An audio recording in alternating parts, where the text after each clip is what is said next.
Good evening, everyone. Thank you for that long introduction, which I'm sure you had to abbreviate too, but, and I'm very excited to be here tonight because this show has special meaning to me for a myriad of reasons, but also just to get to speak in this format to our public who believes in art and culture, which is why you're here today. So I've been an architect for, I guess, almost 20 years now, and which seems long for me to say. The work of A. Hazestown is something that I came upon only when I came here to Louisiana, but as an architect who now has a career that is similar in its path, I have found there's much sort of like understanding of what the art of architecture is and what often people don't have necessarily a full comprehension of. Because most people, if they work with an architect, they work with them once on either a public commission or a private residence. They don't usually have, most people don't usually have architects working for them all the time. Companies do, but individuals tend to have much more isolated relationships with them. And so it's hard to know the breadth of their talents and their abilities to negotiate. So tonight we're going to talk a little bit about A. Hazestown and the way that he traverses that path that then leads to the show downstairs. So Hazestown had a long career and a practice of variation, and I'll go through that with you tonight to help you sort of see this practice as a very sort of fundamental construct of the practice of architecture and the art of architecture. So for those of you who don't know who Hazestown is, he was born in 1903 and he lived till 2005, so he had a very long life, and it is very normal for an architect to basically work until they die because of the nature of the type of work that they do. Much like an artist, it's very much their calling. They can't really stop it. And so basically until they are not able to do it anymore, either through their younger partners and affiliates or with their own inability to pick up a pen, they will practice until they're, until they're done. And so he pretty much did that. He is from our neck of the woods. Oh wait, I'm gonna do this the right way. There we go. He was born in Crowley, Louisiana, the rice capital of America. I think pretty much everybody in this room knows this. And this location is kind of important, not something he would have known as a child, but something he would find out as he became a practitioner later in life. So in Crowley, for those of you who've been down to downtown Crowley, you know it has a great collection of historic homes and that they're varied in their style. They don't all look like one type of house. They aren't all Creole. They aren't all Acadian. They aren't all Gothic. They're very different and varied. And he, as a child, walked to school and went to school and saw these buildings. He didn't know at the time he was going to be an architect, but this was his environment, his visual environment, which very much shapes the architect. He then went to college at UL to study engineering, or USL at the time, and he enjoyed that. He did it very quickly. He finished college early, and then he decided to go to Tulane to study architecture. And so that is where he met the voices that would influence him and lead to his first job, which he got right as he graduated. Let's go here. Because of this Beaux-Arts pedagogy that he was learning in. So at the time he went to school, the Beaux-Arts pedagogy, which is the way one learns architecture, which came out of France, was the method of which he learned, which is that you would study these ancient and classical styles. You would draw those styles intimately, become very familiar with them. You would work at these tables, and as you can see from this picture, it was all men at the time. And they would do these investigations, and then they would have these design charrettes, and they would come up with ideas. And often, those ideas within this pedagogy were a collection of this tradition that they were learning from. So collections from classical, collections from ancient, collections from Gothic, those styles were the things that they were familiar with as young students and were drawing, and then they would cobble together into their new design ideas. And so this pedagogy is what he learned, and he was hired straight out of school because not only did he have this talent within that forefront, but also this cultural heritage that he appreciated. So part of going to Tulane, just much like going to any of the architecture schools in Louisiana, is an appreciation of these local or what are known as vernacular styles of architecture, such as the Klein-Peter House or the Stonewall Plantation House, which present these Creole and Acadian and French styles that were sort of prevalent, especially in New Orleans where he was studying. And so he appreciated that, and he would walk and look at these buildings and study them, and he had classes that studied these styles along with this Beaux-Arts pedagogy, which was much more Western European. And so that combination and various visual cues would begin to build a mind of, I would say, varied parts.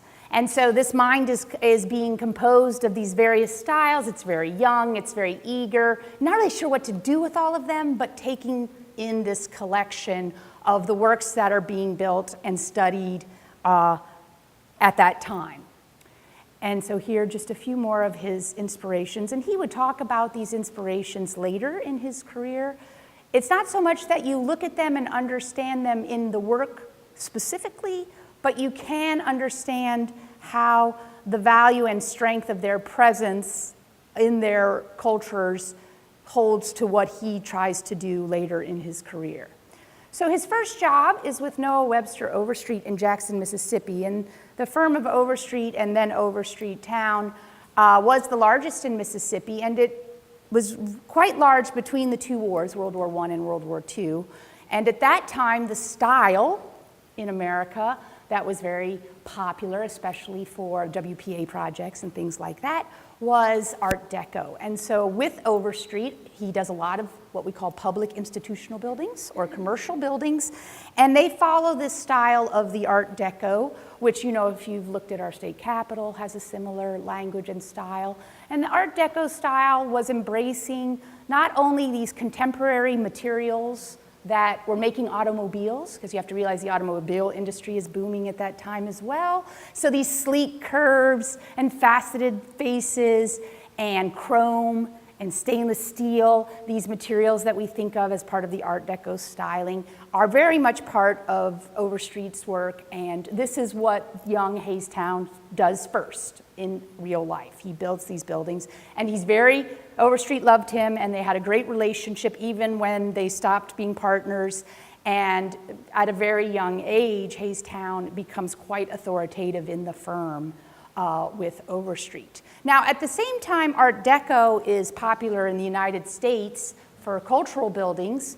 It's also, the international style is being pronounced. And I say pronounced because it actually had existed for a while, but it wasn't popular or coming into trend until about this time. And its rules of no ornament, which is sort of the opposite of Art Deco, flat roofs, rectilinear form, banded windows, form follows function.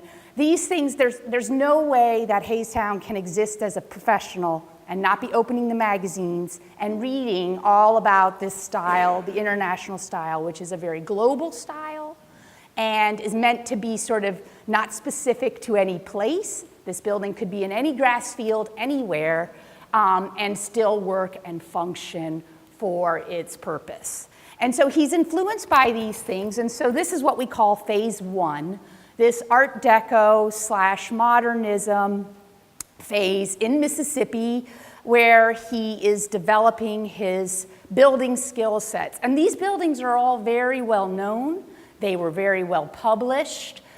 Some of them won awards for their skill, for their beauty, and they have lasted. So if you have been to Iberia Parish, you know the Art Deco stylings of the courthouse, but you can also see that although it's somewhat Art Deco, it has some modernism in it as well, with the bright white color and the flattening. There's less decor on the front. So there's a merging of style here. And this is an important aspect. So many times, not so much anymore, probably because we're farther along in time, but when I was first working and practicing, people would ask me, what style of architecture do you practice? And I wouldn't know how to address that question because I had been trained past the time of style, right? Where style was not appropriated anymore, like the Beaux-Arts, where you say, I do classical architecture. And so what I think is great about Hayes Town is he probably wasn't walking around saying, I don't practice a style, but he wasn't really practicing one style. He was tending to put things together from a myriad of styles, which led to his work. And so that's a very contemporary thing to be doing at a very early time in architectural history. I absolutely love this building. I think it's just beautiful, and the details are fantastic. And it just presents this era very, very well. And as I said, when I first came here, I didn't really know who Hayes Town was. He wasn't somebody I had studied in school. And when I began to learn about him and find these projects, I would say to myself, wow, this is really remarkable. I'm surprised I don't know who this person is as of yet. And so even in the interior, you can see, even though it's an institutional building with its hung ceiling tiles and its very other ways to save money, there's still beauty in the detail as with the gate and the way the benches are made. He also does the Louisiana Department of Highways building. Hopefully most of you have seen that. It's on that dangerous curve on 110 as you roll around to the state capitol. It's a very long building. You probably wouldn't look at it because modernism is often one of those things you drive by and you're like, oh, there's a box. It is actually a really great building. It's still very much utilized today, probably because modernism allows it to be gutted, opened, spread open, and continuously retrofitted on the inside for whatever program it needs to take. So this is what I classify as the sort of phase 2 of the work. But while he's doing phase 2, there's phase 2B. And so he can't really deny his heritage. So he does a number of projects. They're usually not as large, and they're usually not for state governments, but that begin to start showing this other style of looking at the vernacular traditions of the Gulf Coast South and Southern architecture and applying them to work. So here at the Vermillion Parish Courtyard, he actually submitted 2 project designs, a modern one and this one. This is the one that ends up getting built. And that's because he actually was getting very tired of modernism and he wasn't finding it very challenging. And he didn't have the desire, he hadn't this desire inside of him, maybe like Corbusier had, or some of the other famous modernist architects, to really embrace it and try to challenge it. And so he was really just doing like, here are the rules, I'll make a building, it looks like the rules, it'll be good, I'm a good architect, I can do that, versus these things are more challenging to me because I'm looking at something from the old, but it has to work for the new. And I have to figure out how to do that with air conditioning and all of the things that have changed the way these projects look. And so here, one of his famous churches, the Episcopal Church of the Ascension, what he does is he looks at English churches, and this is Episcopal Church, and he looks at English styles, and he makes this very English church here in Lafayette for an English religion, even though it's not, this is not necessarily a style of architecture that we see as local to our place. His identity is that it's local to its place, which is its religious house. And so this work continues until 3. And so 3 is where Hayes Town would identify what most of us identify when we think of Hayes Town. And that is this positioning in what is coined, and I'll be a little architecture professor here for a minute, okay? So critical regionalism is a term that came much later after Hayes Town, but it actually comes from people looking at Hayes Town work.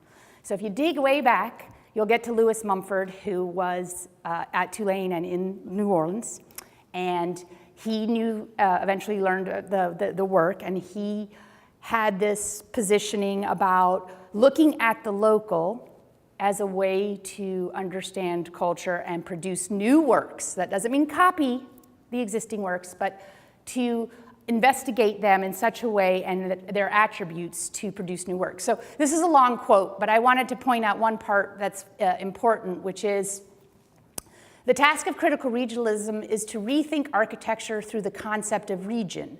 Whether this involves complex human ties or the balance of the ecosystem, it is opposed to mindlessly adopting the narcissistic dogmas in the name of universality. And that's important because Haystown that's what he's tired of in modernism, is its sort of universal nature and that there's not really anything specific about it. And so like even in the bank where he tries to like make the sunshade in the tree courtyard, he's fighting the tendency of what this international style has put forth, and it really develops his residential work, which at first seems eclectic, but if you understand this term, critical regionalism, you're like, oh, well, that makes total sense. Now I understand why all of his houses look the way they do.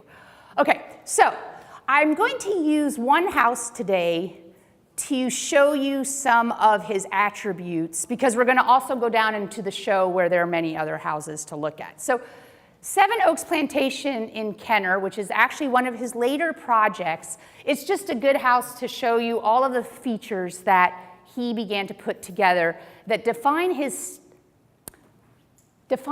work, even though his projects all look different. I guess that's the way to say it. No architect doesn't have what I call their shoebox of things that they like to use in projects, and he was no different. But his projects, you don't necessarily always know when you're driving down the street unless you've studied him, oh, that's a Haystown house and that's a Haystown house, because they could be right next to each other and not look at all the same. But what they do all have in common is that his love of the vernacular and these homes and buildings that surrounded his life in New Orleans, his life in Crowley, his life in the region, influenced his work. And so if a client came to them and said, I appreciate the Gothic, like I like this Gothic revival house, because that's what these plantations had looked like, he understood what that meant.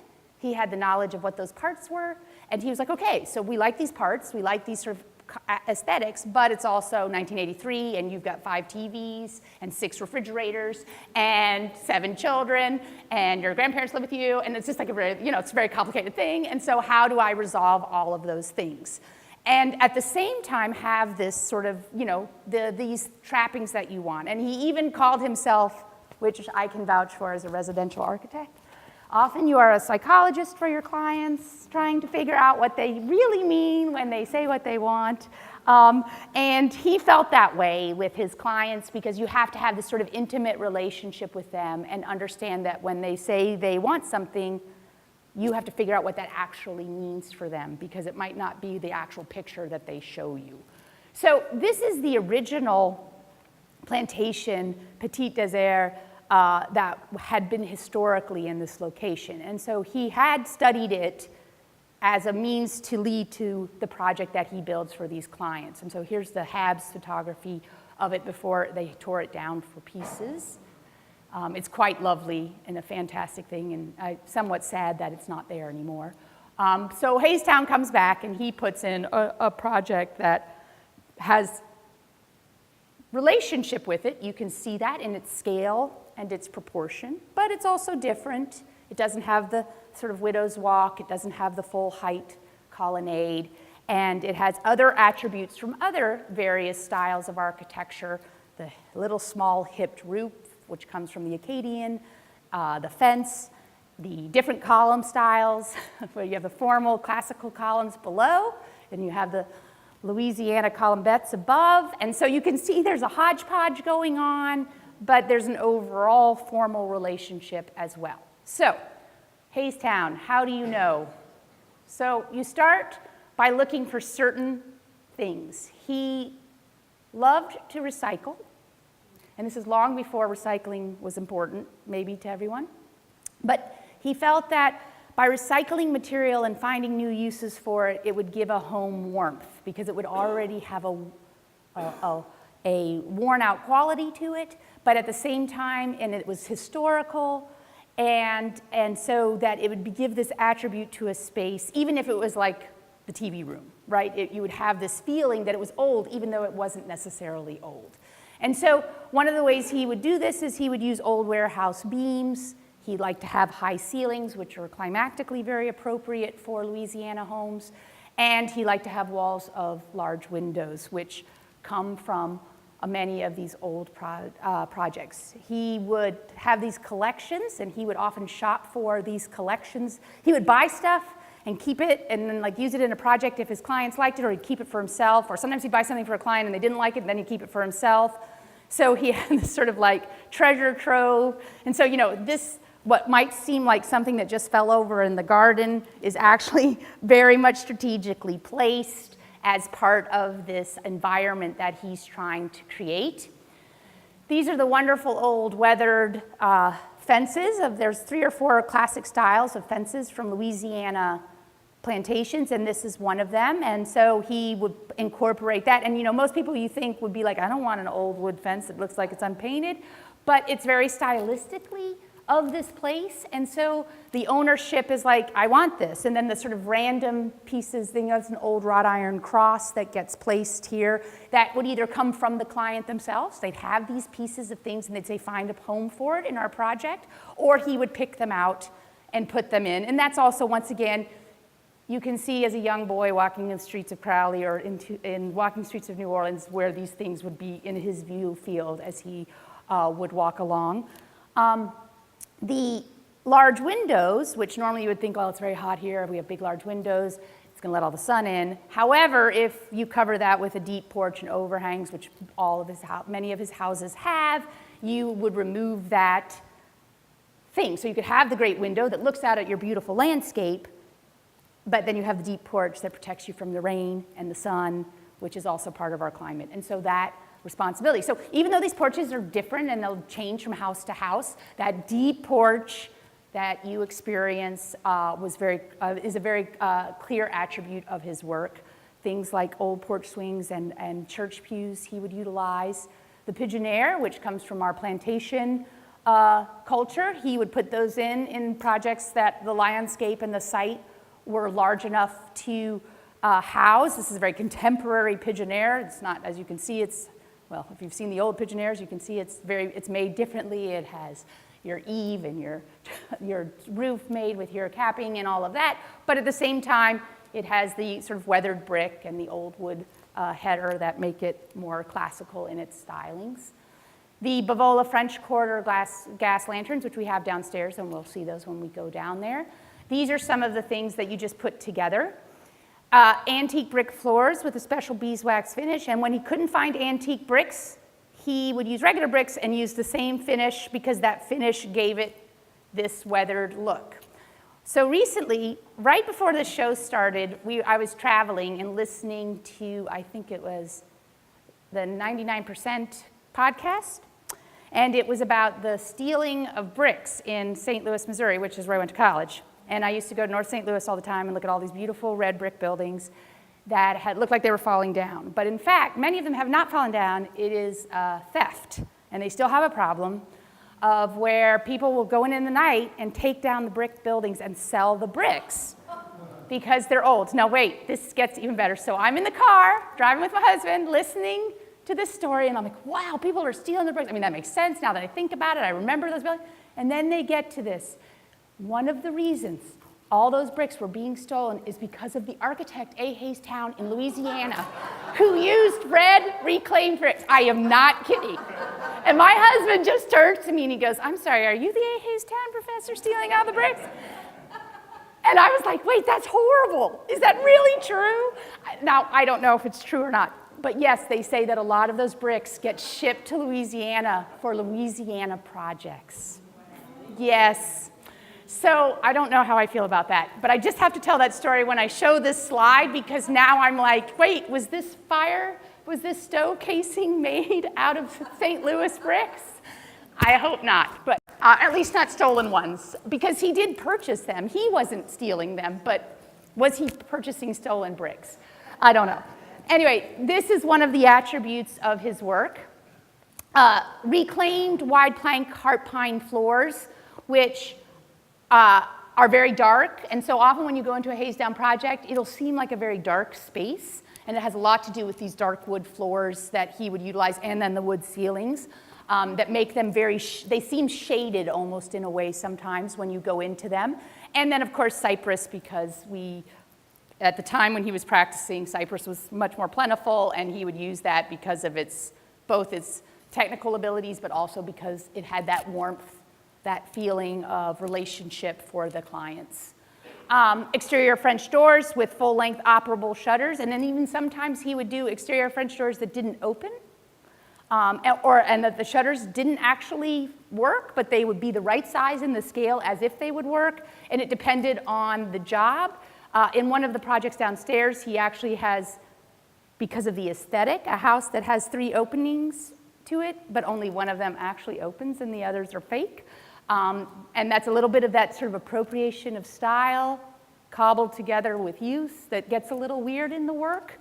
And then just another view of that kitchen with it a little bit lighter, not looking at the floor. You can see the old bricks and they've been whitewashed.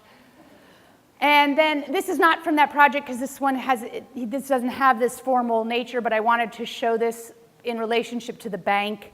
A large part of his projects, and I'll point them out when we're downstairs, is that the idea of creating the yard both as an exterior environment and then also an interior environment. And that's actually one of the biggest clues to know if it's a Hayes Townhouse or a Hayes Town copy, is the age of the courtyard.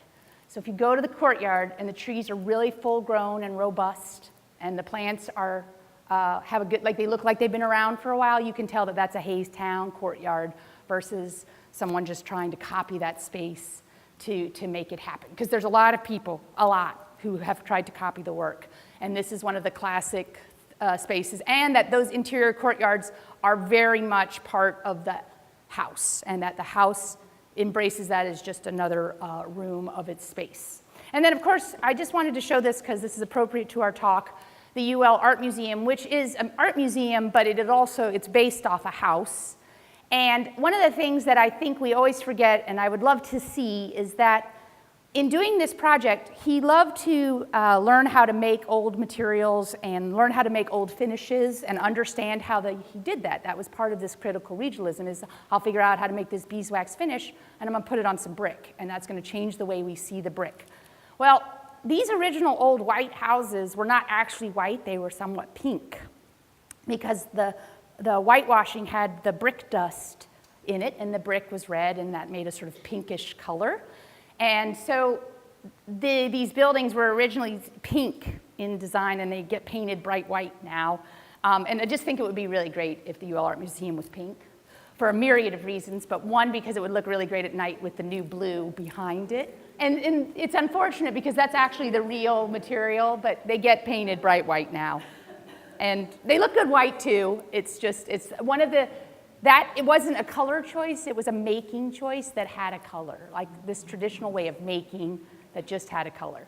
So I wanted to talk to you. So one of my jobs here is that I had a class at LSU with the students to contribute to the exhibit, the making of the exhibit. And so I taught this class about Hayes Town, but the point of the class was how do we take Hayes Town and make these models. And so I wanted to walk you through that because making models is foreign and to not the architecture student. The architecture student has to make them all the time.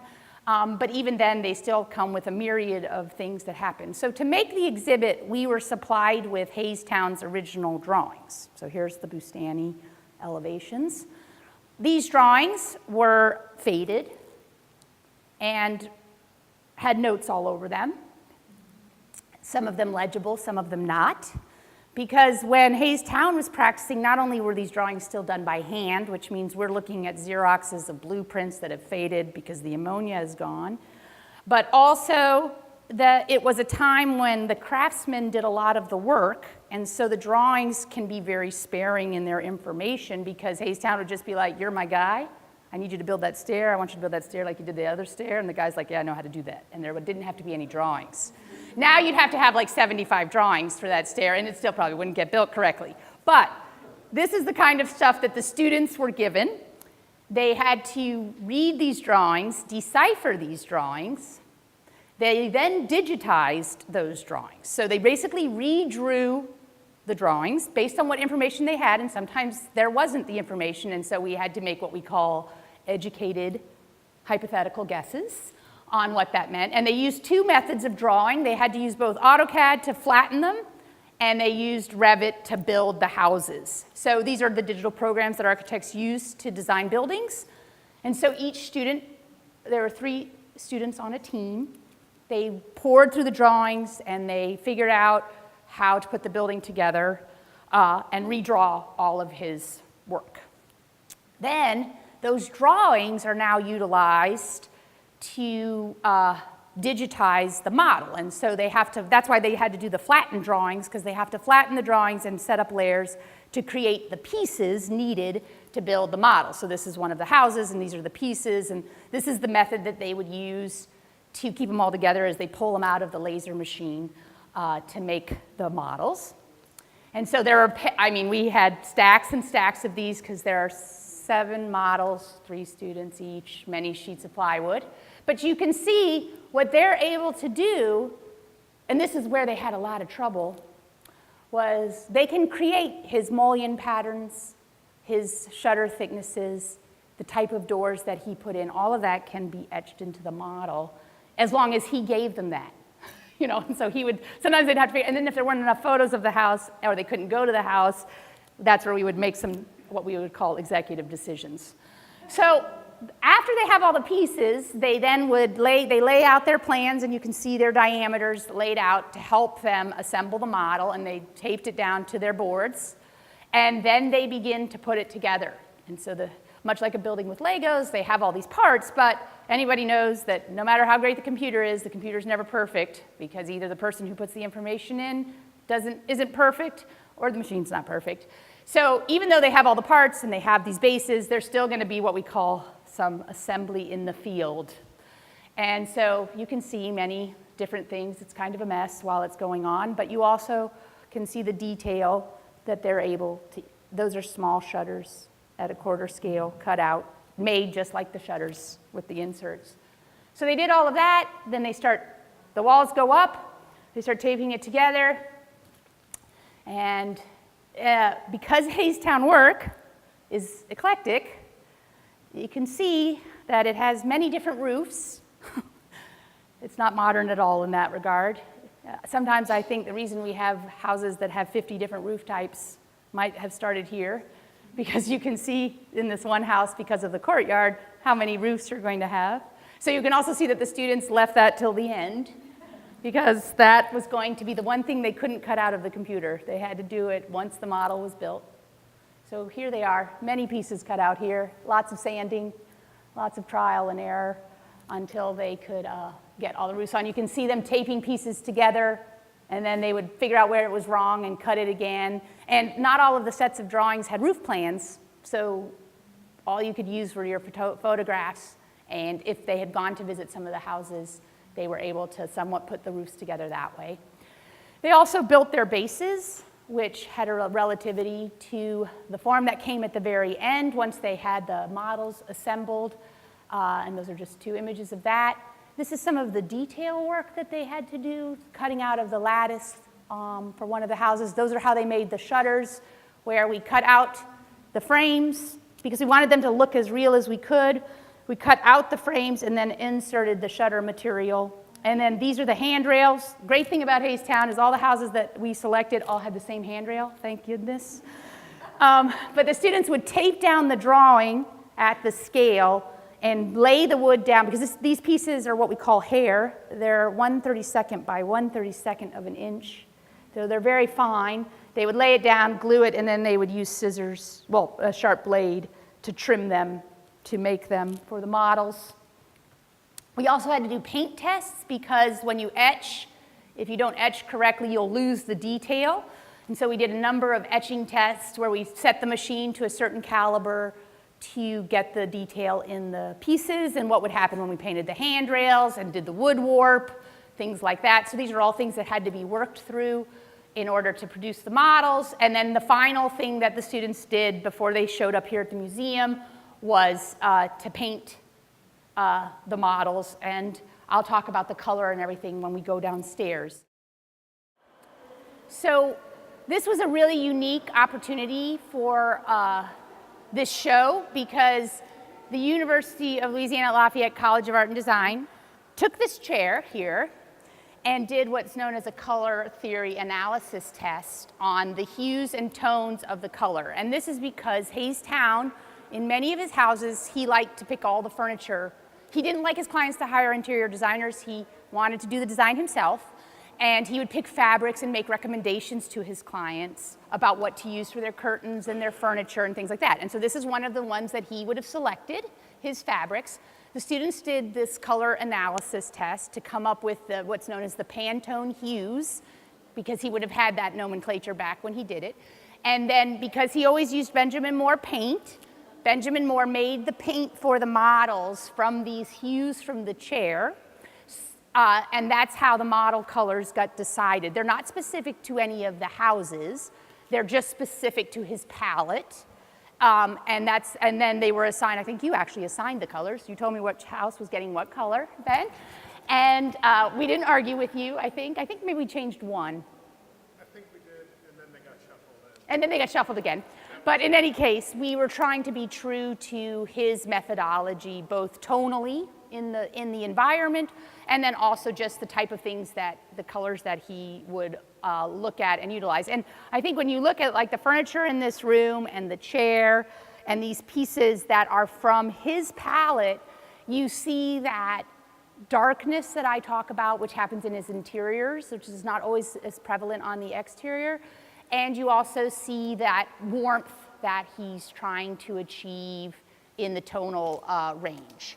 So the models that were selected, well, the houses that were selected, and you can walk and look at them after I'm done talking, were meant to exhibit this range of style, okay, without being particularly stylistic, which is why they were painted monochromatically, because we weren't looking at their hyper detail level, because many of those things were actually similar to the houses. We were looking at the way that they formed themselves related to tradition and the shape of their form relative to their, like how they would embrace their site without being specific to trees and plants and all of those things, because those change over time and people cut them down. But the form of the house, how it would create a courtyard or not, that's what you should be looking at when you see the models separate from the imagery on the wall, which then gives you the aesthetic of the house. Here in the room, much like the lecture, if we walk over here, you will see this part where they discuss and have his works relative to his residential work. And what you'll see here are some of the great old photography and also some of the details and the landscape drawings. And as I stated upstairs, these landscapes, which now when we go visit these houses look so much part of the environment and natural, they don't look as if they were laid out, were very much prescribed by Hayes Town. And so the drawing that I showed in the lecture with all his notes all over it, those were plant crepe myrtles here, white, 2 pink, plant camellias over here. This would be a good area for banana leaf plants, things like that. And so because landscapes change and they weren't always done right away with the homes, he would make this plan for his clients to incorporate that. And that's something that is very obviously distinct to the residential part of his work versus his corporate work, where that work would have probably been divided between the architect, the landscape architect, the interiors person. With Overstreet, with a house, he could control all of those factors in a much more heavy-handed way, and many people who knew him knew that it was heavy-handed, like that he would be like, you cannot have that chair, take that chair out. That chair cannot be in the house, and he would say things like that, and the clients that hired him would either go put it in the closet and wait till he left, or they would actually go get another chair that was more pleasing to him for his work. On the other side of the room is where you can see the detail of his commercial and civil work. And one of the things here that I think is important to understand in architecture. So architecture has what we call popular culture and local culture. Popular culture tends to be what comes out of the East Coast and the West Coast, or Western Europe, or Australia. It's very publicized. It wins all the awards. It's what is known as globally discussed. So when you look at his commercial and public works, you'll see in the press, in the boxes, this is a global discussion of Overstreet and town because they had a reputation in the US for the work, not just in Mississippi. That changes when you go to the other side of the room where it's his residential work and it's in much smaller presses and much smaller publications, but that has a lot to do with what's known as being a critical regionalist. Sometimes a critical regionalist is criticized for being what's considered parochial, too local, too immediate to their place. And so the reputation will be huge where they are, but not necessarily outside. So for example, I went to school in New York City. I had no idea who Haystown was, never heard about him. Not even when discussing critical regionalists did I hear about him. Then I come down here and all of a sudden I find that there are books to discuss him as a critical regionalism and all these things. And that just is the nature of the way the work is read and understood. And so for us, it may seem really huge, but it does have that limited palette. And what I loved about the exhibit was that we have this press that sort of supports that, but it is not in any way derogatory to the work. It's just the nature of the work. It's hard to appreciate the Creole cottage when you live in a brick house in St. Louis. Because you're like, wait, why would I ever live in a house that has a huge roof like that? Like, you understand, like that roof. I'd have to like keep all the cold air out. That would be a terrible, terrible thing. And so those things, that appreciation just changes. And so the critical regionalists are often incredibly well known, like Lake Flato, who now they've stepped out beyond themselves, but it used to be they just won every award in the state of Texas because that's what they did. Now they've transformed and taken on a wider scope of work. But even Haystown practiced, and when he would build houses, he did build a few houses, not in Louisiana and Mississippi and in the Gulf Coast. He built houses in the Caribbean, and when he did that, the style would change because he was looking at the place around him and understanding its culture and putting that into his work. And so the exhibit, I think, presents that to you and shows this variation pretty well for you to sort of understand that when you practice architecture for 70 plus years, you don't stay the same. Things change. Your clients make you different, and that's what Haystown did, and that's what his work is. So thank you all so much for coming.